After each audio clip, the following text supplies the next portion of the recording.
Drugs!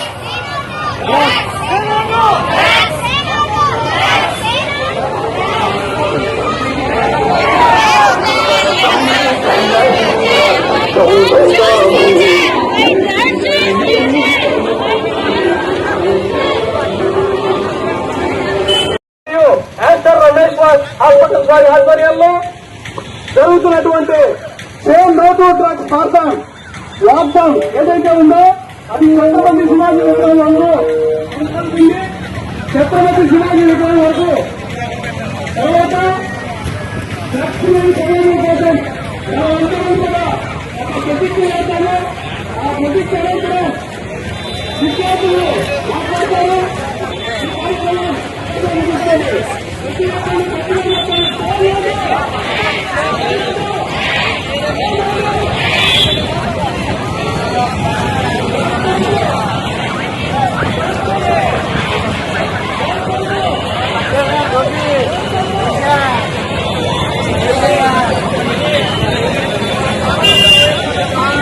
ప్రోత్సహిస్తానని మాదక ద్రవ్యాల దుర్వినియోగం వల్ల కలిగే దుష్పరిణామాల గురించి నా కుటుంబ సభ్యులకు, స్నేహితులకు మరియు సమాజానికి తెలియజేస్తానని, ఈ ఉద్యమంలో చురుకుగా పాల్గొంటానని, మాదక ద్రవ్య రహిత భారతావని నిర్మాణానికి కృషి చేస్తానని నా మనస్ఫూర్తిగా ప్రతిజ్ఞ చేస్తున్నాను.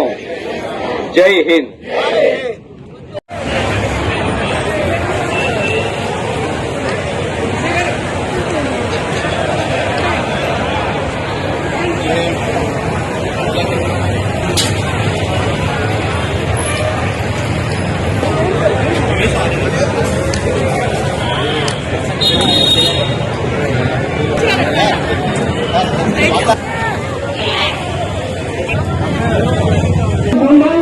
జగన్ శాసనసభ్యులు శ్రీరామ్ రాజగోపాల్ బాబయ్య గారు, అలాగే జగన్ మున్సిపల్ చైర్మన్ శ్రీ రమేశ్వరం రాజేంద్ర గారు మరియు కౌన్సిలర్లు వివిధ కాలేజీల యాజమాన్యం చెప్పారు.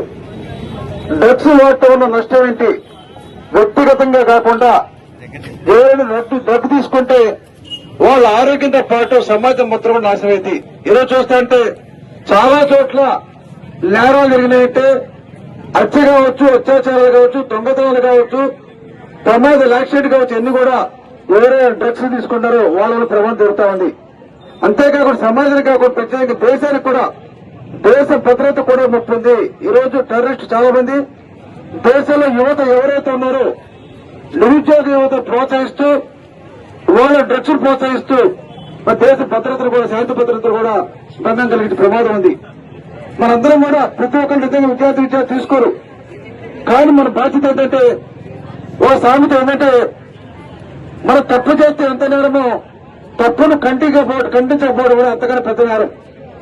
మనం తాగట్లా ఓకే, మన డ్రగ్ తీసుకోవట్లా మంచిదే, కానీ ఎవరైనా డ్రగ్స్ తీసుకుంటామంటే మద్యం కావచ్చు, గంజాయి కావచ్చు, హెరాయిన్ కావచ్చు తీసుకున్నప్పుడు వాళ్ళు ఖండించకపోతే, వాళ్ళ మీద చర్య తీసుకోకపోతే, వాళ్ళ విషయాన్ని అధికారులకు తెలియజేయకపోతే తప్పకుండా సమాజానికి ముప్పు.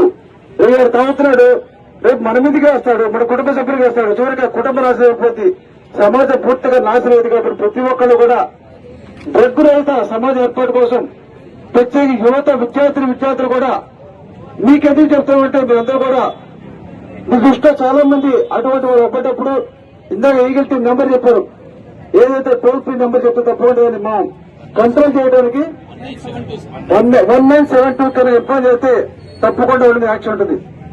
గతంలో కూడా సారారహితమైనటువంటి ప్రాంతాలు ఏర్పడినప్పుడు ప్రత్యేకంగా జగ్గేపేటలో కూడా నాటు సారా అమ్మితే వాటి మీద ప్రత్యేకంగా అదే మున్సిపల్ చైర్మన్ కౌన్సిలర్స్ కూడా తీసుకెళ్లి చాలా చోట్ల నాటు సారా దగ్ధం చేశాం.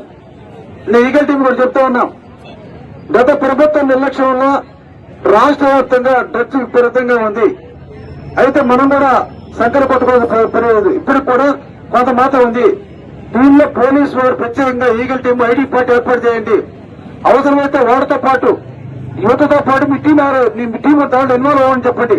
వాళ్ళు కూడా తాగుతున్నట్టు యాక్షన్ చేసి వాళ్ళు పట్టుకుంటే తప్పకుండా మనం ట్రాక్ చేయొచ్చు.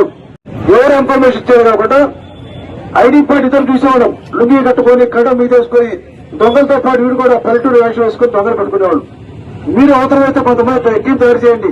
మీ పోలీసులు యంగ్స్టర్స్ ఇలా కాలేజీలో ఎన్ఎస్ఎస్ ఎన్సీ స్టూడెంట్స్ ని ట్రాక్ చేసి వాళ్ళ ద్వారా ఎవరైతే డ్రగ్స్ అమ్ముతున్నారో ఎవరైతే డ్రగ్స్ తీసుకుంటారో వాళ్ళతో పాటు వీళ్ళు కూడా ఇన్వాల్వ్ అయ్యి ఎవరో దీన్ని అమ్ముతున్నారో పూర్తిగా మనం గ్రౌండ్ రియాలిటీ తెచ్చుకొని తప్పకుండా మనం కంట్రోల్ చేయొచ్చు. అంతేగాని ఎవరో వస్తారో ఎవరో చేస్తారో మనకు జరగదు. దాన్ని చాలా పగడబందిగా కన్స్ట్రక్టివ్ చేస్తే జరగదు. అందువల్ల ఈగల్ టీం బాధ్యత తీసుకుని తప్పకుండా మీ అందరూ భాగస్వాములు అయ్యి డ్రగ్స్ రహితమైనటువంటి సమాజాలు ప్రజలతో తెలియజేస్తూ ప్రత్యేక అందరూ కూడా పేరు ధన్యవాదాలు తెలియజేసుకున్నాం.